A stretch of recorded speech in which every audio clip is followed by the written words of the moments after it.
Hello everyone, how are you all today?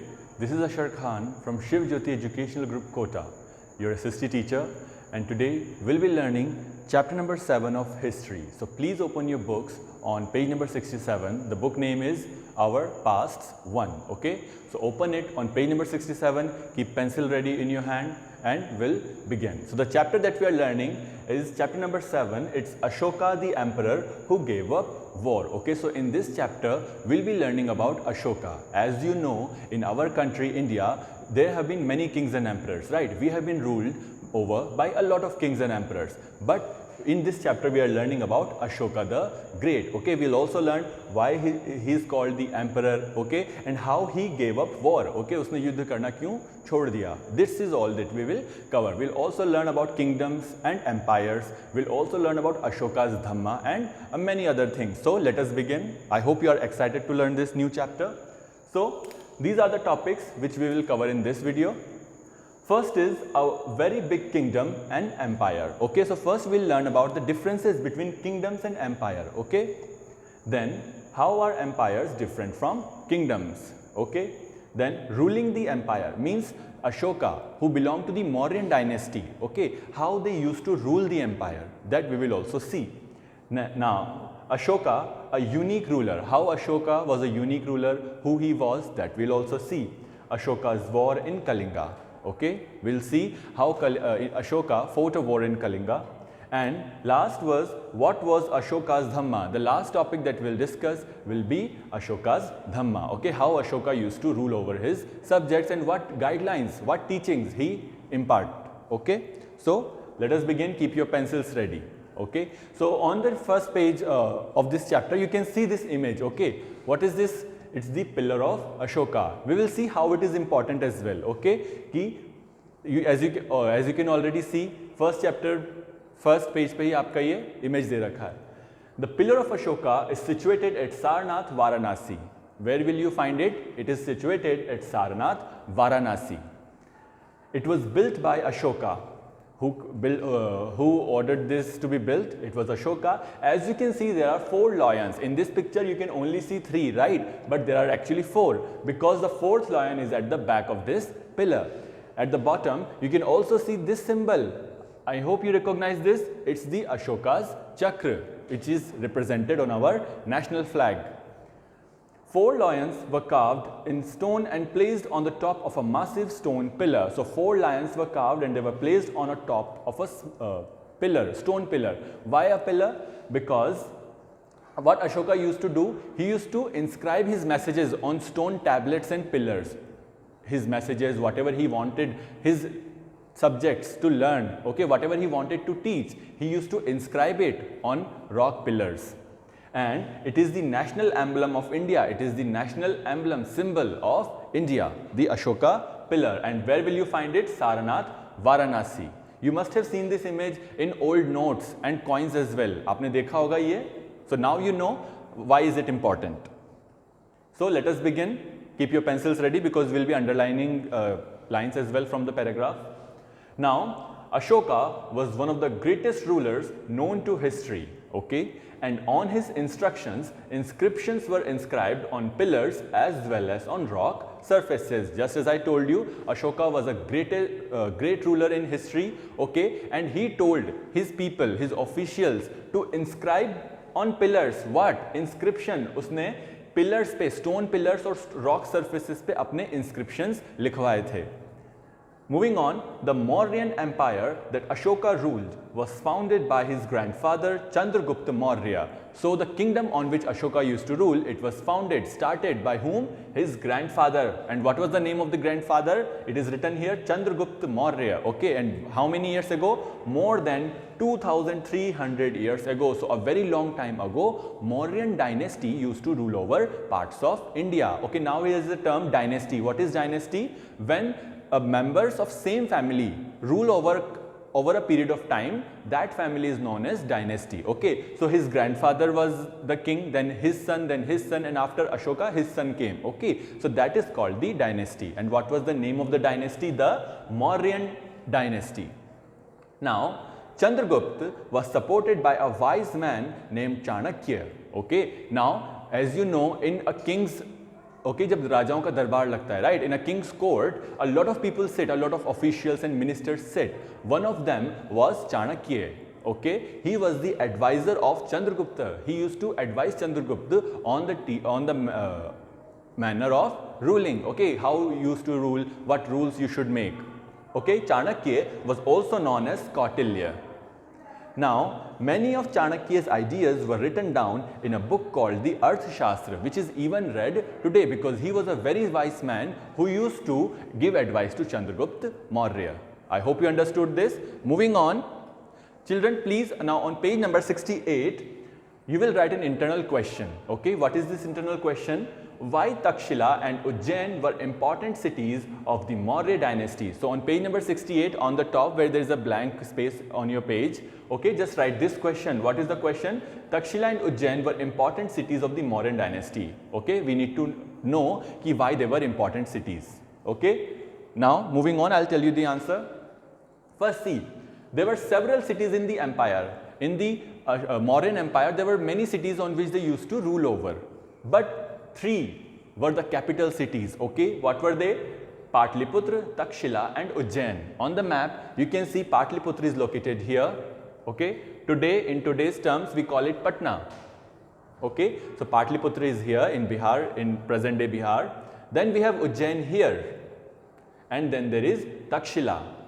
Okay, so the entire area which you see is marked by different cities. The entire area was the Mauryan Empire. See how vast it was, how big it was. Okay, कितने बड़ी जगह पे जो Mauryans थे वो rule किया करते थे. Now here is the answer to your internal question.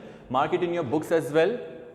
Takshila was a gateway to the northwest, including Central Asia, while Ujjain lay on the route from north to south India. You can mark it in your book as well. It's on 3rd line of your first paragraph. Okay, first paragraph, 3rd line, you will find this. Takshila was a gateway to the northwest, including Central Asia. So question में आपसे क्या पूछ रहा था? That why Takshila and Ujjain were important?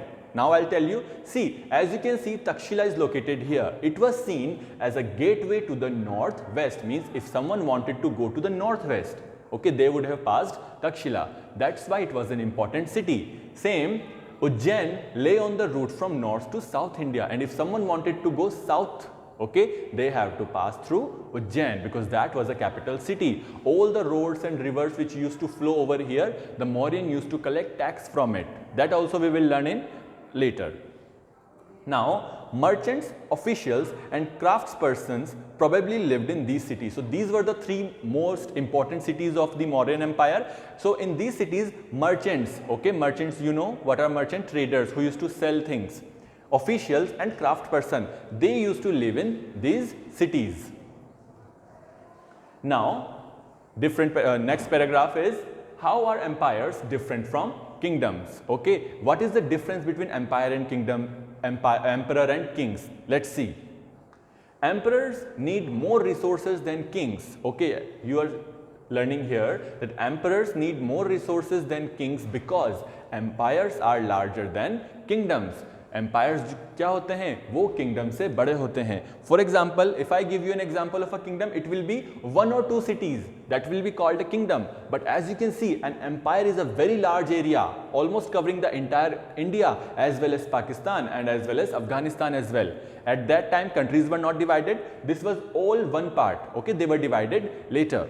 So empires जो होते हैं वो kingdom से बड़े होते हैं, and emperors are also bigger, okay, because they are ruling over a large area, and they need to be protected by big armies. Now the vast the area will be on which the king is ruling, they will need that much big army to protect it so that others cannot attack.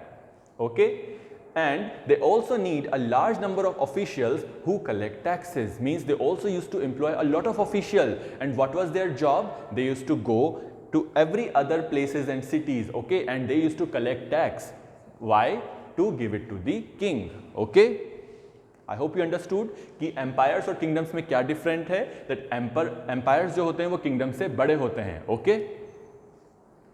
Now, ruling the empire. Come on this paragraph, ruling the empire. What we will learn in this paragraph is how the Mauryans used to rule over their empire. उनका जो empire था, the entire area, what were their rules, how they used to collect taxes and so on. Let us begin. the officials were appointed to collect taxes. Now, as I told you that the officials, okay, the kings used to hire official to collect taxes from farms, herders, craft persons and traders who lived in villages and towns. Means different people who lived in villages and towns, चाहे वो farmer हो, herder means someone who rear animals, जो animals पालता है, okay, craft person, traders, they used to collect taxes from all of these. Officials also punished those who disobeyed the ruler's order, and if officials found out, अगर officials को लगता that someone is disobeying the ruler's order, whatever the orders are given by the ruler, they are disobeying it, then they also used to punish them. Okay, for today we have police for this task, right? In the earlier times, this was carried out by the officials appointed by the king.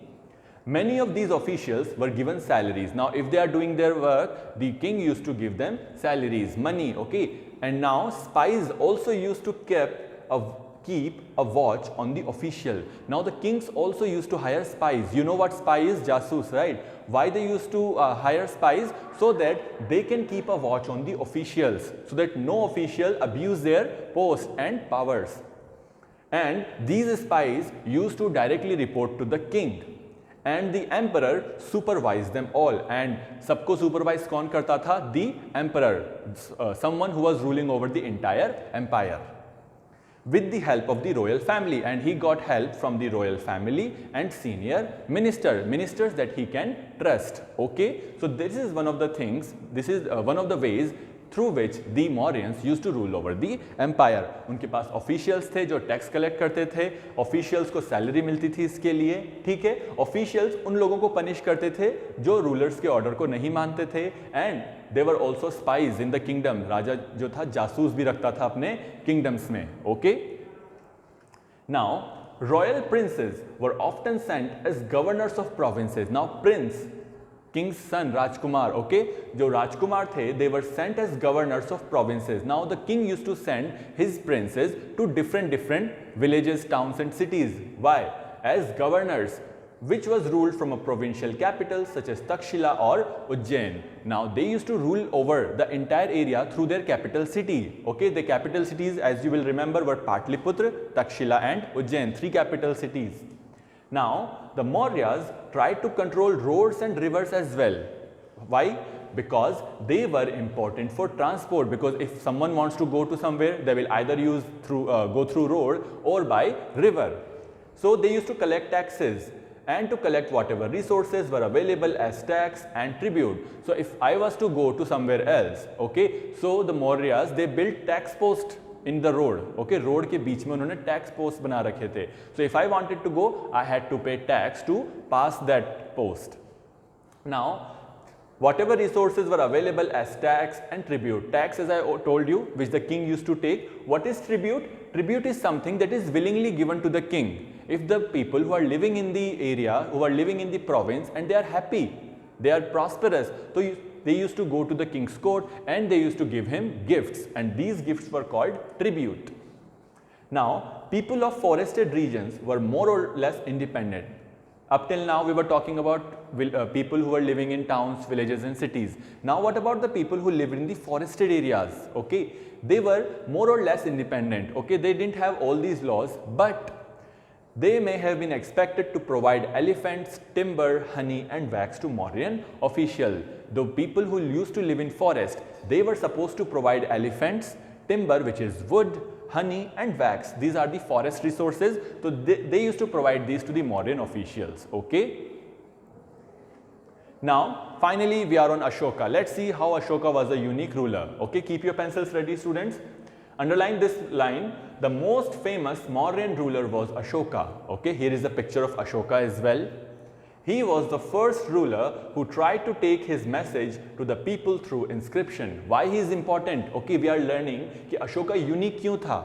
Why there is no other king like Ashoka? First thing, that he was the first ruler, वो पहला ruler था who tried to take his message to the people through inscriptions. Inscriptions means जो written messages थे उसके, वो उसने अपने messages को लिखवाया और उसको लोगों तक पहुंचाया. And where he used to write it? Stone tablets and rock pillars.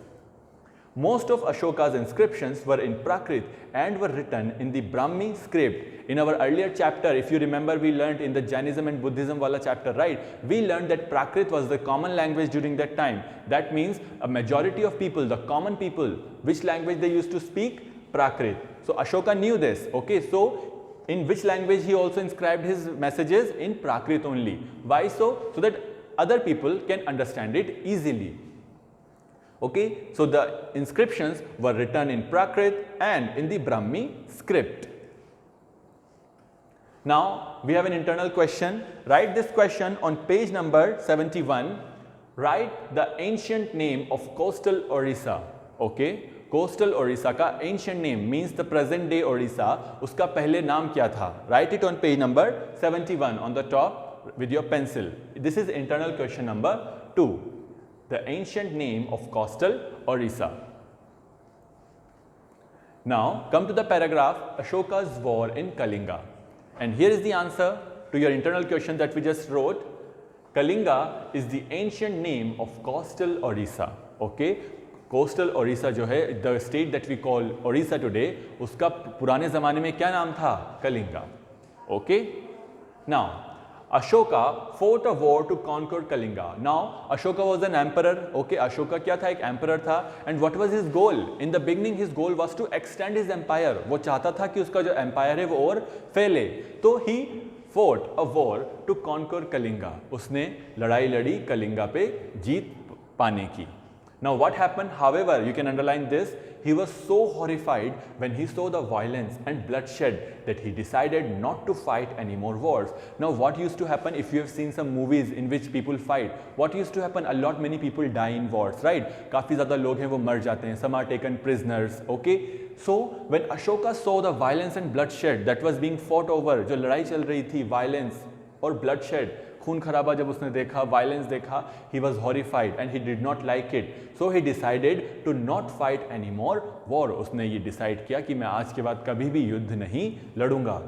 He is the only king in the history of the world who gave up conquest after winning a war, and that is why this is another point that you can underline as to why Ashoka was a unique ruler, because he is the only king in the history of the world. Means there is no other king like him who gave up conquest after winning a war. Means he won Kalinga. He fought a war to conquer Kalinga. He won.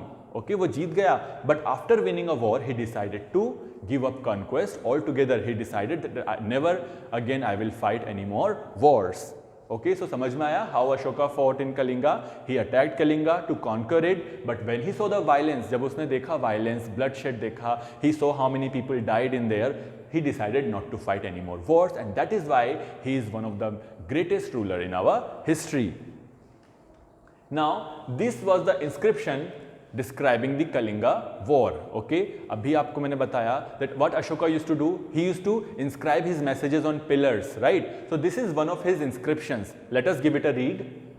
So this is what Ashoka declared in one of his inscriptions. These are written by Ashoka now. The words which you will now read are spoken or written by Ashoka. 8 years after becoming king, I conquered Kalinga. When he became king, 8 years after that, he decided to conquer Kalinga. About 1.5 lakh people were captured. About 1.5 lakh, okay? 1.5 lakh people were captured, taken prisoners, and more than 1 lakh of people were killed. More than 1 lakh people died in that war. This filled me with sorrow. Me here means Ashoka, okay? Why he was filled with sorrow, sadness? Why Ashoka felt sad after winning that war? Because whenever an independent land is conquered, Kalinga was an independent land and Ashoka conquered it. So what happened then? Lakhs of people die and many are taken prisoner. बहुत सारे लोग मर जाते हैं, बहुत सारे लोगों को prisoner बंदी बना लिया जाता है. Brahmins and monks also die. We learned that Brahmins and monks, they live a very simple life, okay? They don't care about who is ruling or what rules. They live a very simple life in service of God. And he's saying that Brahmins and monks also die during war. People who are kind to their relatives and friends, to their slaves and servants die or lose their loved ones. People who love their family, their friends, their relatives, okay, who are kind to their slaves and servants, they also die. Means good people, okay, normal people, common people, they also become the casualties of war. So this filled him with sadness. ये सब अशोका को काफी sad लगा. Now he's writing, that is why I am sad and I have decided to observe Dhamma. Okay, Ashoka is writing कि इतना सब कुछ देख के I became sad and I decided to observe Dhamma. What is Dhamma? It's a new word. Underline. You can write this in your book as well if you want to. I have written it. Dhamma is the Prakrit word for the Sanskrit term Dharma. Okay, it's the Prakrit word. In the old language, the word which we call Dharma today means our actions, our good actions, right? उसको पहले क्या बोलते थे? Dhamma. So he decided to observe Dhamma and teach others about it as well. I believe that winning people over through Dhamma is much better than conquering them through force. Ashoka is writing that it's not good that I should win people over through war, through bloodshed, but I should decide to conquer them through Dhamma. Okay, means my good actions. I am inscribing this message for the future. Now he is telling us ki why am I writing this? Okay, why am I getting this inscribed? So that my son and grandson after me, means the next generation, my son and grandson after me should not think about war. He's writing it to guide his future generations. Instead, they should try to think about how to spread Dhamma. He's guiding us, his generation, and now even we are learning about it, that we should not think about war and we should always try to think about how to spread Dhamma, how to spread peace through our good actions. Okay, so that is what Ashoka wrote. Ashoka ने ये लिखा था. क्यों लिखा था? ताकि जो future generation है वो पढ़ सके. His son, his grandson, people who will rule after him, become king after him, they should also know that war is not good. युद्ध कभी भी भला नहीं करता.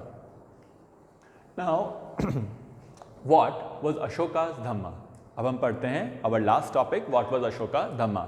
See, after the war of Kalinga, Ashoka decided to observe Dhamma and to teach others about it as well. When the war of Kalinga was over, Ashoka decided that now I will observe a very peaceful life. Okay, I will conquer people through my good actions. I will observe Dhamma and I will teach others about it, how to observe Dhamma. Okay, you can underline this.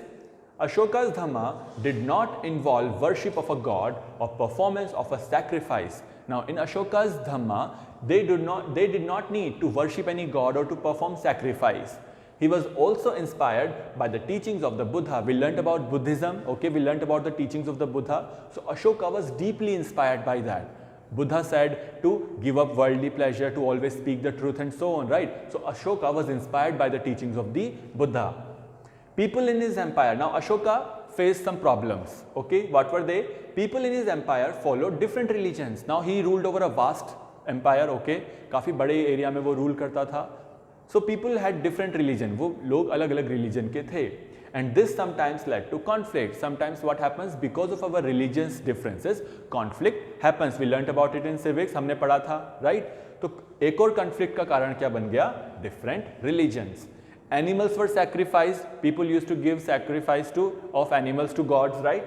Slaves and servants were ill-treated. Slaves and servants, people who used to work in the house, in the palace, they were ill-treated. They were not treated good.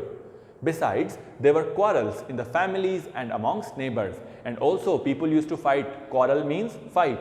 Among families and neighbors, कभी पड़ोसियों से लड़ाई हो रही है, कभी family में लड़ाई हो रही है. So there were a lot of problems, okay, which Ashoka wanted to solve. How? Through Dhamma. Ashoka felt it was his duty to solve these problems. Ashoka felt कि ये मेरा काम है कि मैं इन सभी problems को solve करूं. So he appointed officials known as the Dhamma Mahamata. We know that there were officials who used to collect taxes, okay, there were spies who used to observe other people. He also appointed new officials who were known as Dhamma Mahamata, who went from place to place teaching people about Dhamma. And what was the work of these Mahamatas, Dhamma Mahamatas? They went from place to place. They used to go to place and they used to teach people about Dhamma, that how you should behave good, how your action should be good. Besides, Ashoka got his messages inscribed on rocks and pillars. See, now we are learning कि Ashoka ने pillars पे, rocks पे अपने messages क्यों छपवाए?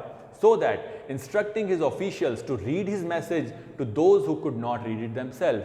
First he said that the people should read it, and those who could not read it, means someone who is unable to read, they should he appointed officials so that they can read for someone who cannot read themselves, because he wanted his teachings to spread. वो चाहता था कि जो उसकी जो teachings हैं, जो अच्छी बातें वो सिखा रहा है through his dhamma, they should be known by more and more people so that people can live a life peacefully. Now, Ashoka also sent messengers to spread his ideas about Dhamma to other lands. Now, in his own country, in his own empire, he spread his message, but also to very distant countries as well, like Syria, Egypt, Greece and Sri Lanka. Okay, he sent messengers. उसने अपने messengers भेजे जिसके पास अशोका का जो धम्मा था वो लिखा हुआ था. And these messengers went to these many countries and they tried to spread their teaching. Okay, Ashoka की जो teaching थी वो उन्होंने फैलाई. कहाँ पे? Syria, Egypt, Greece and Sri Lanka. Try to locate this on the world map. Okay, you should know where other countries are as well. Okay, so try to locate these countries on the world map. Now, Ashoka also built roads, dug wells and built rest houses. He built roads for people's transportation. He dug wells so that the travelers, so people who are living in the country, can have access to fresh water. And they also built rest houses. Ashoka built rest houses. Why? So that the travelers who are traveling from long distances can rest there. Besides, he arranged for medical treatment for both human beings and animals. He arranged medical treatment. He opened up hospitals and medical treatment facilities for human beings and animals as well. So we see that Ashoka, an emperor who used to fight war, जो युद्ध करता था, वो कितना peaceful हो गया. He was teaching people about good actions. He was building rest houses, digging wells, building roads and opening medical treatment facilities. So that is why we learned that Ashoka was a very good emperor. Okay, he was known as Ashoka the Great. Why so? Because how he changed himself over time. किस तरीके से उसने अपने आप को change करा. पहले वो लड़ाई करता था, right? He said कि 8 साल के बाद मैंने कलिंगा पे लड़ाई करी. Then we are learning कि how he became peaceful. So now you know why Ashoka was a great ruler, how Ashoka was an emperor who gave up war. Thank you so much, students. This was it for our chapter. I hope you all learnt well. Stay safe at home.